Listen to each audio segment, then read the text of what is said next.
of low position. Do not be conceited. Ubod ng linaw na itinuturo po ng Biblia na kailangang ginagalang ang lahat ng tao, lahat ng uri ng tao, kahit mga hindi sila kagalang-galang. Iginagalang natin maging ang hindi kagalang-galang dahil tayo ay magalang. At kung tayo po ay magalang, hindi binibigyan ng korte o hugis ng kaharap natin ang ating pagkilos. Our behavior is not dictated by the behavior of others. So we are respectful, not because people are respectable, but because we are respectful. At hindi dapat yun naiiba kahit sino ang kaharap. At huwag daw magmamataas at tayo maging handang makihalubilo sa anumang uri ng tao, siya man ay mababa sa pagtingin ng lipunan. You are kind if you commiserate with others in their sufferings. Kung tayo nakikiramay sa pagdurusa ng iba, ay mabuti ang ating loob. Hindi yung iba na natutuwa pa pag may napapahamak. At ito mga kapatid, isang test kung talagang mabuti ang ating puso, tinatablan tayo ng salita ng Diyos. Kahit yung taong inis na inis kayo, kahit yung taong galit kayo, kahit yung taong maraming masamang ginawa sa inyo, pag siya'y napapahamak, nasasaktan din kayo kahit malang bahagya. Yun ay isang magandang pagsukat kung tayo ay mabuting tao. Pero kung tuwang-tuwa ka at may napapahamak dahil galit ka sa kanya, nasaan ang pag-ibig ni Kristo? Sabi, kung kayo ay magiging mga anak ng Diyos, dapat ay mahigitan ninyo ang mga hindi nananampalataya. At yung mga hindi mananampalataya, mabait sa kanila at masama sa kanila. Pero dahil ikaw ay anak ng Diyos, nakukuha mong maging mabuti kaysa sa hindi mabuti sa iyo. Kahit sa ganung mga tao. At ito po magandang test. Kung meron tayong lihim na ligaya, pagka ang mga tao ay nagdurusa, nabibigo, napapahamak, meron tayong dapat na ayusin sa ating sarili, sapagkat ang tinatahanan ng Espiritu ng Diyos ay nalulungkot din kung napapahamak maski ang ating mga kaaway o ang umaaway sa atin. At sa pakikiramay po, there are different levels. It can be intellectual, it can be emotional, but very importantly, it must be physical, that you really get involved with the troubles of other people. Hindi lang yung, sige, ipagpe-pray kita, pero ginagawa po natin kung ano yung practical na pwedeng gawin, na hindi na kailangan ipanalangin pa, dahil pwede na natin gawin. Nangangailangan halimbawa ng tulong ating kapwa, huwag na ipagpe-pray kita kung may maitutulong tayo. Maaaring hindi buong-buo nating maibigay ang pangangailangan nila, pero yung makatulong man lang tayo na ilang bahagi doon, pag marami nagtulong-tulong, mabubuo rin yun. Yan po ang napakadaling pagtaguan ng mga Kristiyano, yung sabihin, ipagpe-pray kita. Kasi iniisip nila, pag nasabi na nila yon, ligtas na sila sa ano pang ibang pananagutan sa buhay.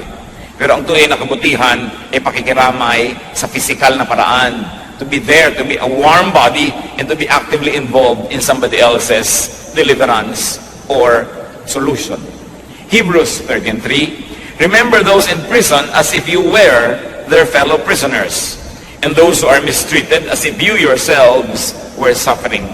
Ito ang hinahanap sa atin ng Biblia na uri ng pakikiramay sa ating kapwa, na bagamat hindi ka nabilanggo ay aariin mong isa ka ring nakaranas mabilanggo at doon na magiging pagtingin mo sa mga nakakulong. Na kung ikaw ay hindi man nakakaranas na iwanan ng asawa, o kaya ay mapagtaksilan, o kaya ay masunugan ng bahay, o malubog sa baha ang bahay, ay halos ganon ng iyong nadarama at dinarama kung ang kapwa mo ay naralagay sa ganong kalagayan. Ang nagiging pagtulong tuloy, lubos. Marami pong uri ng pagtulong. Merong isang bagyo, nagpadala tayo ng konting damit, masaya na tayo. Nagpadala ka nagbigay ka sa mga tao ng tigi-tigisang bag na may bigas, may pagkain, masaya ka na, nakatulong ka na. Isang kainan lang yun eh. Mamaya sa susunod na oras ng pagkain, wala na naman silang kakainin. Kung minsan po ay nagiging cosmetic, no? Yung nararamdaman ng tao na siya'y nakatulong na.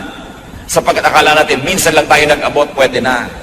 Na mayroon tayong mga nangangailangang mga kapatiran, mga kamag-anak, mga kaibigan, na minsan mong binigyan, naman nakapagbigay na ako, pass ka na sa ibang susunod. Pero ang need ng tao tuloy-tuloy, sunod-sunod. Kung ang tao ay nangangailangan ng gamot, naibili mo ng gamot ng isang inuman, pero sa susunod, anong iinumin niya? Ang tunay po na may makagandahang loob, lubos ang pagdamay. Hindi na siya naglilibang-libangan at nag-aaliw-aliwan na nakatulong siya ng konti, pinalalaki na niya para huwag na siya mag-guilty pa sa kanyang paglimot sa darating na mga araw. Kaya alalahanin ng tao na para bang iyon mismo ang ating nararanasan. Yun ang nais ng Diyos na makita sa kanyang mga anak. Ang tunay na mabuting tao naman ay nakikigalak, hindi lang nakikiramay. Kung dapat namang makigalak, makigalak. Nagtagumpay siya, naging honor graduate ang kanyang anak, makigalak. Hindi yung babaliwalain natin yung mga accomplishments ng ating kapwa. Ito po isang uri ng katigasan ng puso. Na merong naging magandang bahay ang iyong kapitbahay o kamag-anak, hindi mo man lang dalawin na sabi, wow, ang ganda. Parang ini-ignore mo lang. At kumisan maging sa mga Christian, may mga ganyan. Nagkakainggitan. Nagpatayo ng church, yung isang kongregasyon, yung kabilang kongregasyon, hindi pa nakakapagpatayo, ini-ignore. Binabaliwala. At sasabihin pa, materialistic kasi sila. Wala silang alam kundi magpatayo ng building, ang yabang-yabang kasi nila. Nilalait pa nila yung na-accomplish ng kanilang kapatid.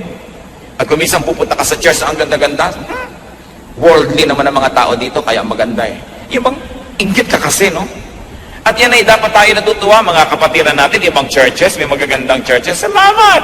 Maganda, mabuti. Hindi yung hahanap ka ng kapintasan para lang libangin mo yung sarili dahil iinggit ka pala. So, ang tunay na kagandahang loob, hindi lang nakikiramay sa kalungkutan, nakikigalak din sa kasiyahan ng kanyang kapwa, lalo't kapatid sa Panginoon. Romans 12:15, rejoice with those who rejoice, mourn with those who mourn. Kailangan tayo nakikipagsaya sa mga nagsasaya, tayo naman nakikipagluksa sa mga nagluluksa. Do not trivialize people's achievements. Napagod na pagod yung kumare mo, kakukwento kung gaano kagaling sa eskwela yung kanyang anak, pinipilit mo na ang pag-usapan ay recipe, iba ka ng iba kasi ang anak mo hindi honor student. Kailangan, ina-appreciate mo yun kasi kagandahang loob ng Diyos yun na nadarama nila. At siguradong sa iyo naman ay may ibang kagandahan, loob ang Diyos, ibang uri, ibang hugis, na maaaring hindi mo lang nakikita agad. Do not trivialize people's sorrow. Ito po ang isa sa mga pinaka-careless na ginagawa ng tao. Yung may lungkot na lungkot, sasabihin mo, I know how you feel. You don't know. Don't presume. And never tell people, oo, naranasan ko na yan, lilipas din yan. Parang binabaliwala mo yung kanyang kalungkutan. Kabubiyuda-biyuda lang niya, kamamatay-matay lang nung asawa, di iyak-iyak mo. Makakalimutan mo rin yan. Ako nga, nakalimutan ko na rin. Nabiyuda na nga rin ako maraming beses. Parang binabaliwala mo yung nararanasan niya at the moment. You know what is reality, brothers and sisters? Reality is what everyone experiences. That is reality. Kung natatakot ang isang tao sa ipis, at ikaw naman kayang-kaya mong pagdudurugin ng sakong mo yung ipis, huwag mo sabihin, huwag kang matakot, ipis lang yan. Natatakot siya, yan ang realidad niya. Huwag mong i-impose sa kanya yung realidad mo. May mga tao na hihirapan ng loob pag umuupo sa likod ng kotse na dalawa lang ang pinto at wala siyang pinto kasi claustrophobic siya. So, huwag kang maarte, umupo ka dyan. Isa nahihirapan ng loob niya. A person's reality is her reality. At dapat natin iginagalang yun. Huwag kang matakot, baliwala yan. Yung nalulula siya sa aeroplano, pumikit ka, baliwala yan, arte-arte mo naman. Kasi pasalamat ka sa Diyos, hindi ka nalulula. Pero kung siya nalulula, realidad niya yon. And kindness, brothers and sisters, is not to trivialize people's worries. Huwag niyong mamaliitin ang minamalaki ng inyong kapwa. Kung isa sa mag-asawa, ganyan din yun eh. Yung tuwing anniversary, hindi mo na naalalang batiin, sama-sama na ng loob. Yung anniversary lang eh, ano ba yan? Ginagawa mo, mahalaga sa kanya eh. At kung pinapahalagahan mo siya, pahahalagahan mo yung pinapahalagahan niya. Yan ang tunay na kabaitan. And of course, you are kind if you are helpful. Because kindness is not an idea. Kindness is not a noun. It should be a verb. Although technically, noun yan sa dictionary. Pero dapat yan, action. 1 Timothy 6:18, be generous and willing to share. So to share, and also to share in people's burdens and sufferings. You are kind, brother and sister, if you give to people. If you give more than you take from people, if you give as you take from people. Yan ang tunay na kabaitan. Hindi one-way street. Tayo ay nagbibigay, at tuwing kaya natin, hinihigitan natin ang pagbibigay kaysa sa paghingi. Hinihigitan natin ang paglalabas kaysa pagkuha. Yan ang tunay na kabaitan. Hindi na magbubuti ka lang doon sa makapangyarihan, sa mayaman, kasi may mapapala ka sa kanya. Ang tunay na kagandahang loob ay yung ginagawa mo sa taong hindi makagaganti.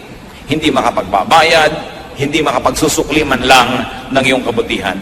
Luke 14:12-14, then Jesus said to his host, when you give a luncheon or dinner, do not invite your friends, your brothers or relatives, or your rich neighbors. If you do, they may invite you back, and so you will be repaid. But when you give a banquet, invite the poor, the crippled, the lame, the blind, and you will be blessed. Although they cannot repay you, you will be repaid at the resurrection of the righteous. Mula sa bibig ng Panginoong Jesus, sabi, kung kayo ay mag-blow out, kung kayo ay magbibigay ng magandang piging, magpapakain, huwag niyong imbitahin ang mga kamag-anak niyo, mga mayayaman niyong kaibigan at kapitbahay, kasi iimbitahin din nila kayo, masusuklian kayo. Gusto niyo maging mabuti? Maghanda kayo at pakainin ninyo ang mga kapuspalad, ang mga may sakit, ang mga kawawa. At di man kayo masuklian, kayo gagantimpalaan pagdating ng araw. Yan ang sinasabi ng Panginoong Yesus. Ngayon siguro, dahil marami naman sa atin, gusto natin talaga mag-party na nandiyan ang mga kaibigan natin at mga kamag-anak, gawin yung dalawa. Meron kayong para sa mga mahihirap, mga hindi nyo kakilala, kahit man lang mga lunch pack, ipamigay nyo sa mga kalsadang maraming mga natutulog na hindi kumakain. At kasama nun, nagpa-party rin kayo sa bahay ninyo. Hindi na siguro masama yun para gawin ninyong adjustment. Pero huwag lang para sa sarili, huwag lang para sa mga mahal sa buhay, huwag lang para sa mga karapat-dapat. Kasi ang tunay na diwa ng Kristyanismo ay pagiging mabuti sa hindi karapat-dapat. Bakit? Sapagkat ang Diyos ay mabuti sa atin, bagamat hindi tayo karapat-dapat. Yun ang pinakamodelo ng kabutihan. Hindi lang pagiging mabuti sa mabuti, kundi pagiging mabuti sa hindi karapat-dapat gawa ng mabuti. Salamat na lang, ganoon ang prinsipyo ng Diyos dahil tayo ang unang nakikinabang sa ganung prinsipyo sapagkat hindi tayo karapat-dapat sa kabutihan ng Diyos. Hindi tayo karapat-dapat na imbitahan ng Panginoon na dumulog sa kanyang hapagkainan. Pero tayo iniimbita ang lahat at tayong lahat ay pinakakain. Kaya yan ang marapat nating ulitin sa ating kapwa. Kahit malang simpleng-simple, pamilya kayong kumain sa isang restaurant, hindi naman siguro masama na umorder ka ng isang putahing masarap at pagkatapos ibigay mo doon sa waiter na nag-serve sa'yo, maiuwi niya sa kanyang pamilya. E di, nakapagpakain ka na rin ng hindi mo kaano-ano. At yun ang diwa ng Kristyanismo. Pwede kayong magtanong sa waiter, anong paborito ba dito na menu? Ano ba dito sa menu ang paborito mong pagkain? Anong paborito ng pamilya mo dito na maire-recommend mo sa amin? Hindi magre-recommend siya.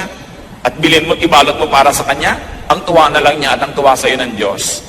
Kesa sabigyan mo ng tract na pulyeto, repent, ibibigay mong ganyan, accept the Lord Jesus Christ, although that is not bad. Pero anong talab doon kung hindi mo naman ginagawa ng mabuti yung kapwa mo? Eh, kung binigay mo yung isang balutan ng masarap na pansit at kasabay pa yon, baka basahin. Baka maniwala na meron kang pagmamalasakit sa kanya. Kaya kailangan action, hindi salita. Action. You are kind if you share good things with people outside of your love circle. At yan ang sinasabi ng Panginoong Jesus. Proverbs 25:21. If your enemy is hungry, give him food to eat. If he is thirsty, give him water to drink. Nakikita niyo po na lagi ang hinahanap sa atin ng Panginoong Jesus, mahigitan natin ang ginagawa ng karaniwang tao. Yung magawa natin yung kamaligtaran. Yung higit lalong mainam at kaibig-ibig. At makikita nyo kung ang lahat ng tao sa mundo ay Kristiyano, ang tahimik ng buhay. Doon nyo malalaman kung maganda ang isang policy. Ang tanong mo, kung lahat ito ang gagawin, maganda ba? Kaya yung mga may pila, yung isa ay kamag-anak ko, ayaw pumila, gusto niya mauna. Ang tanong mo, kung ang lahat ay yan ang gagawin, maganda ba? Para sa lahat. Pagka mayroong isang ayaw magbayad ng buwis, sabi, hayaan mo na lang yung mayayaman na magbayad, huwag na ako. Ang tanong, kung lahat ay tutulad sa iyo, mabuti ba yan? Para sa ating lahat. Yun po ang pamantayan ng mabuti. Kasi merong mabuti para lang sa iyo pero hindi mabuti para sa lahat. Kaya ang itatanong mo, kung ginawa ng lahat ang ganyan, mabubuti ba tayo? At gano'n ito yung turo ni Jesus. Kung lahat gagawin ng turo ni Jesus, tatahimik ang mundo. You are kind if you bless others with conscious commissions and conscious omissions. Yung iniisip mo, buo sa iyong loob, alam na alam mo, ginagawa mo ang isang bagay dahil mabuti para sa kanya. O kaya kapatid, alam na alam mo, pinipigil mo ang sarili mong gawin ang isang bagay dahil hindi makakabuti sa iyong kapwa pag ginawa mo yon. At ito ay kabutihan. Kabutihan na hindi aksidente, hindi tsamba-tsamba, talagang sinasadya. So nagpapasya ka, ano ba ang gagawin ko para makabuti sa aking kapwa? Ano ba ang hindi ko gagawin para mapabuti sa aking kapwa? Katulad kung Nakikita nyo sa mga kapitbahayan, 99% sa Metro Manila, siksikan ng mga bahay. Bihira naman yung may mga lote, malalayo ang bahay mo sa iyong kapwa. Magpapatugtog ka ng pagkalakas-lakas na radyo. Ano mangyayari? Narindi na yung kapitbahay mo. Magpa-party kayo dahil debut ng anak mo. Hanggang alas 2 ng umaga, nagkakantahan kayo ng mga sintonado ninyong mga karaoke. Parusa sa inyong kapwa. So ang tanong, itong ginagawa ko ba'y mabuti sa aking kapwa? Ang dami-dami na may mga OFW tatay, nagpadala ng radyo, nagpadala ng sound system para malaman ng lahat, kalakas-lakas magpatugtog. May mga batang nagigising, may mga may sakit na hindi na makatulog, nabubulahaw, may mga papasok sa opisina o sa pabrika na hindi na makatulog dalang ingay-ingay ng kapitbahay. Mabuti ba yun? Yan ay dapat natin pinag-iisip-isip. Isa sa mga bisyo ng ating lahi na hindi nakakatuwa, ang iingay. Pupunta ka sa isang tahimik na bundok sa paanan ng makiling para maligo sa batis, ang nadidinig mo mga radyong kelalakas. Hindi mo na marinig ang huni ng mga ibon o kaya ang mga tunog ng batis dahil ang ingay-ingay ng mga sound system ng mga nagpupunta dyan. Mabuti ba yan sa ating kapwa o hindi? So what do we commit and what do we omit? That is important when it comes to treating others as you would like to be treated. Kaya sabi sa Luke 6:31, do to others as you would have them do to you. Kung ano ang nais mong gawin ng iyong kapwa sa iyo, yun lang ang gawin mo sa kanya.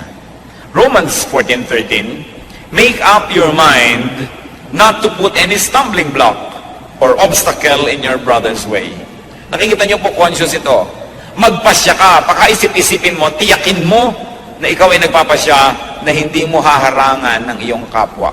Na hindi mo siya bibigyan ng ikatitisod, hindi mo bibigyan ng balakid ang mga gusto niya at mga hangarin niya sa buhay. Mahalaga yung ginagawa natin yung ganyan.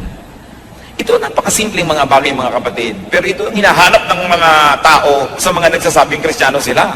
At kadalasan, walang kapangyarihan ng ating pag-share sa kanila ng mga salita ng Diyos dahil hindi naman tayo kakitaan ng ganito mga simpleng bagay na dapat sana ay bunga ng tunay na tinatablan ng salita ng Diyos. You are kind if you find joy in sharing and giving despite personal sacrifice. Nagsasakripisyo kayo.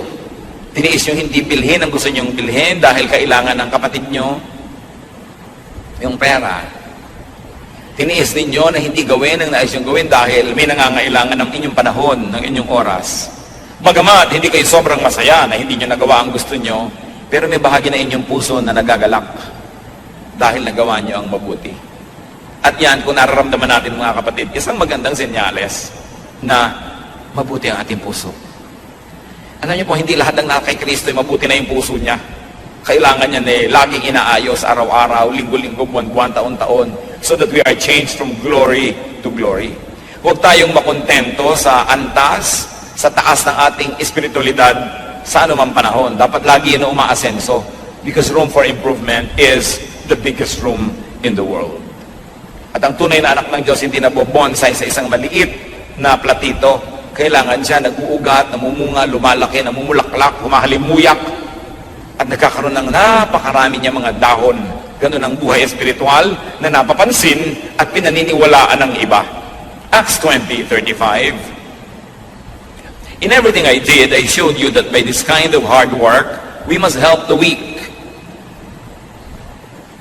Remembering the words, the Lord Jesus himself said, it is more blessed to give than to receive.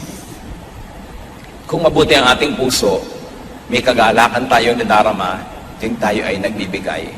Pagamat may saya ka, kung ikay tumatanggap, pero mas malalim ang saya kung ikay nagbibigay. Ba't natin ito pinag-uusapan? Because we're doing self-examination. Kailangan naman malaman natin kung saan tayo nakatindig, saan tayo nakatayo, anong grade natin sa ating espiritualidad. 2 Corinthians 8:1-3.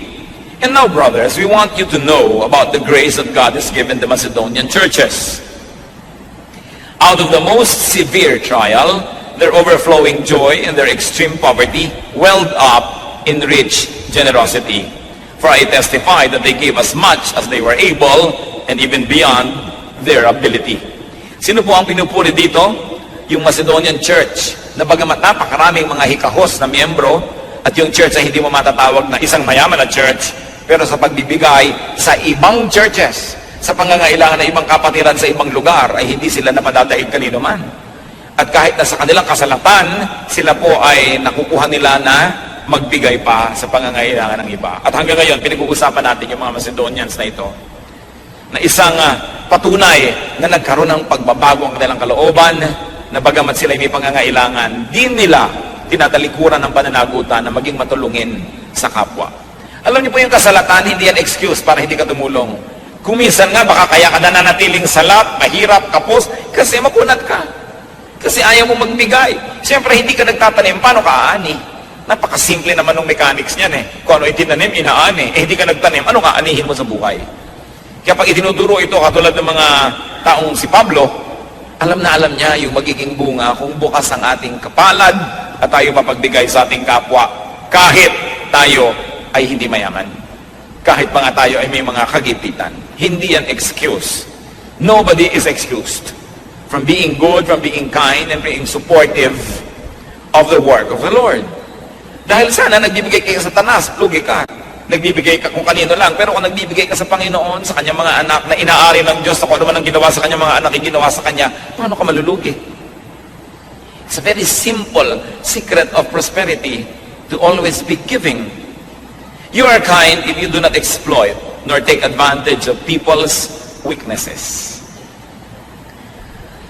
Ang mga tao po, dumarating ang panahon na sila'y mahina, kayang-kaya nating maniobrahin. Kung minsan may iba silang tinutuunan ng pansin, hindi napapansin ang ginagawa natin, pwede nating dayain, pwede nating kupitan, pwede nating nakawan, pwede natin silang gamitin nang wala silang kamalay-malay, pwede natin silang utuin, pwede natin silang bigyan ng mga kung ano-anong mga pambulag para natin sila mapakinabangan. Pero ang anak ng Diyos, oras na nakita niya yung moment of weakness, hindi niya yun sinasamantala. Katulad sa Biblia, yung mga tao nakita nila ang kanilang magulang na hubad, di ba't naparusahan? Kasi pinagsamantalahan nila yung pagiging tulog ng tao, lasing pa nga, hindi nila iginalang, tiningnan nila ang pagkakahubad na parusahan. Kasi ang taong tulog, maski pa nga dahil lasing, lalo mong dapat igalang. Yung hindi niya papayagan na gawin mo sa kanya o sa kanyang presensya kung siya'y gising, huwag mo rin gawin kung siya'y tulog. Kailangan ginagalang mo ang iyong kapwa. Yung may cellphone ng iyong kapwa, pinapakialaman mo, tinitingnan mo kung sinong kausap, anong pinag-uusapan, hindi dapat ginagawa. Pero siguro kung asawa kayo at meron kayong konting duda na napagtataksilan kayo, meron kayong konting excuse. Why? Because you are one. Kasi kayo'y isa. Kung siya'y napahamak, damay ka rin. Pero yung kaibigan mo lang, kahit mga kasintahan mo, hindi mo dapat ginagawa yan kasi hindi pa kayo mag-asawa. You respect people's privacy. And not being able to defend their secrets is a form of weakness. Hindi mo dapat sinasamantala yun. Yung mga mahihirap na tao na pinipilit mong mapakinabangan sila dahil wala silang magagawa, kakapit sila sa patalim, isang uri ng pagsasamantala. At ganoon din yung pagpapautang na sobrang laki ng tubo. Yan ay pagsasamantala sa kahinaan ng kapwa. Deuteronomy 24:14 to 15. Do not take advantage of a hard man who is poor and needy, whether he is a brother Israelite or an alien living in one of your towns. Pay him his wages each day before sunset, because he is poor and is counting on it. So kung may namamasukan, arawan lalo na ang kanyang sweldo, huwag nang pabukas-bukasin kasi kailangan na niya yun. Kaya nga pinapatulan niya yung arawan na sweldo. Dahil siya isang kahig, isang tuka. Hindi na alam ng mga kabataan niya isang kahig, isang tuka kasi ang manok na nakikita nila nasa freezer na lang ng mga supermarket. Pero yung manok kakahig sa lupa, hahanap ng bulate o hahanap ng buto, isang kahig, isang tuka, isang kahig, isang tuka. At maraming ganun tao. Pagtatrabaho ngayong araw para kumain ngayong araw na to. Wala silang savings para bukas, ibang trabaho na naman bukas. At sa 10 milyon na OFW, mga kapatid, sinong Pilipino ang walang kamag-anak na namamasukan sa mga banyaga, ibang kultura, ibang batas, ibang relihiyon, ibang lugar? At karamihan dyan, naaabuso sila. Lalong-lalo na tayong may mga kamag-anak na OFW, lalong-lalong hindi tayo dapat maging matapobre. Kasi yung mga kamag-anak natin, kadalasan abroad, sila yung minamata. So bakit mo gagawin sa kapwa mo yung ayaw mo ginagawa sa tatay mo, sa kamag-anak mo, sa tiyo mo, sa nanay mo, sa ate mo? Kinakawa-kawawa. Yung pinagtatawanan mo yung mga baduy, pinagtatawanan mo yung mga pangit na mga suot, ganun din ang ginagawa ng mga nasa abroad sa maraming mga Pilipina na domestic helper. No? Ng mga amo nilang Arabo na sinasampal-sampal sila ng... Dahil tayo ang nakakaranas ng inaapi eh. Alam mo dapat ang nararamdaman nun, kaya dapat walang Pilipinong mapangapi. Pero naku, marami mga OFW families, kaya yabang. Kahit baba ng kisame ng kanilang bungalow, meron pang chandelier na kakaumpog-umpog tuloy. Yung arte-arte, ang yabang-yabang pag mga nasa eskwelahan, ng mga telepono, ang mga cellphone, ng mga ayos, samantalang ang tinitiis na hirap ng kanilang mga kamag-anak na nagpapadala ng pera. Kung merong lahi na dapat mababang loob tayo unang-una, dahil alam natin ang ibig sabihin ng kabiguan, alam natin ang ibig sabihin ng kahirapan, ng kasalatan, ng maapi, ng malagay sa panganib, ng walang kalaman-laman. Kaya dapat yung kabutihang loob na yun sa ating unang-unang nakikita. Dahil hindi na kailangan ipaliwanag, naiintindihan natin yan sa ating mga pang-araw-araw na karanasan. Proverbs 22:22, do not exploit the poor because they are poor, and do not crush the needy in court. Wala nang ang laban, kakawawain mo pa. Lalo ang mga bata, inosente yung mga yan, hindi nila alam ang buhay, hindi dapat pinagsasamantalahan ang kanilang innocence. Lalo na ang mga may sakit. Na kung minsan, yung may mga kapansanan, lagi yun ang mga pinagtatawanan sa mga programa sa TV, ginagawang comedy, ang kanilang mga paghihirap ng loob at hirap ng katawan. Hindi tayo dapat nakikitawa sa ganong mga kabaliwan. Nanonood kayo ng TV, nakita yung pinagtatawanan ng mga ngongo, pinagtatawanan yung paralitiko, pinagtatawanan yung bulag. Hindi ka dapat kasama sa natatawa doon. Kung ikaw ay nananalig sa kabutihan ng Diyos. Ang ginawa ni Jesus sa mga ini, tinulungan. Hindi sila pinagtawanan, hindi sila ginawang object of derision or object of comedy. Kaya kailangan yung puso na titest. Doon mga kapatid, nagkakatalo ang tunay na Kristiyano o hindi. Hindi sa laki ng Biblia, hindi sa galing mong makipagtalo, hindi sa pang-araw-araw mong kilos sa buhay. People may not read the Bible, but they read your actions, and your actions speak louder than words. You know that you are kind if behind your back, people say that you are and call you kind. Yun ang pinakamagandang test. Kung sa inyong absence, pinupuri kayo ng tao, tinatawag kayong mabait, mabuti, mabuti nga kayo. Dahil tao naman ang makakaalam niyan. Kasi kung minsan, meron tayong ilusyon tungkol sa ating sarili, akala natin tayong mabait. Paano kayo pinag-uusapan ng mga sarili niyong anak kung sila-sila lang ang nag-uusap? Paano tayo pinag-uusapan ng mga sarili nating kapatid pag sila-sila lang ang nagkakaumpok-umpok? Paano tayo pinag-uusapan ng mga kaopisina, kaeskwela, halimbawa, mga kaibigan? Kadalasan, yun ang totoo tungkol sa atin. Proverbs 27 verse 2, let another praise you and not your own mouth, someone else and not your own lips. At yan ay isang magandang patotoo kung tayo nga ay mabuti. So maging mabuti. Yung pagiging mabuti, mga kapatid, I like to make a very personal definition. Yung kabutihan, nasa loob yon. Nasa isip, nasa puso, nasa philosophy ng tao. So maging mabuti, pero higit doon, maging mabait. And my very personal application is, panapanahon lang ang pangangailangan natin ng kabutihan at kabaitan ng kapwa. Pag dumating ang panahon na kayong nangangailangan ng charity, tiyakin ninyo na kayo makakatanggap dahil nagtanim naman kayo nito.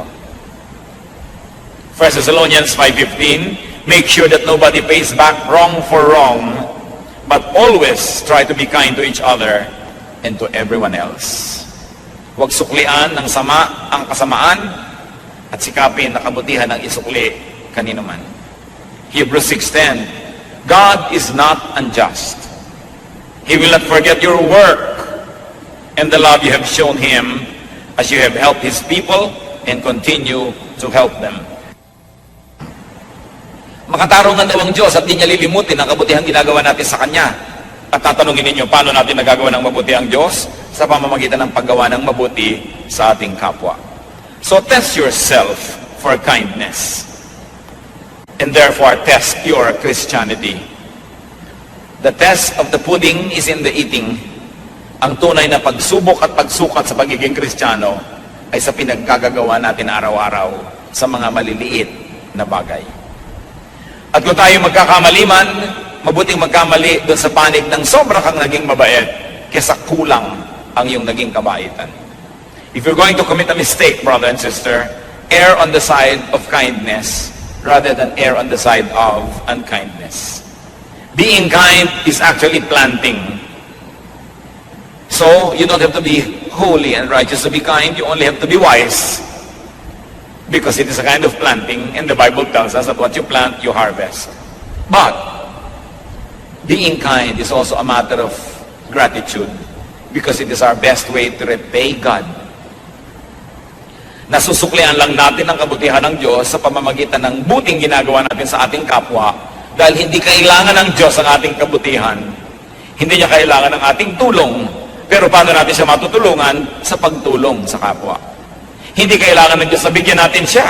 So paano natin siya mabibigyan? Sa pagbibigay sa ating kapwa. At lalong-lalo namang hindi kailangan ng Diyos sa ating patawad. Pero nagagawa natin yan kung pinapatawad natin ang ating kapwa. Inaari ng Diyos na siya rin ang ginagawa natin ng mabuti. So to be kind to others is not only to be kind to others, it is also to be kind to yourself. Because whatever you do, it will go back to you. God is kind to us. There is no reason why we cannot be kind to others.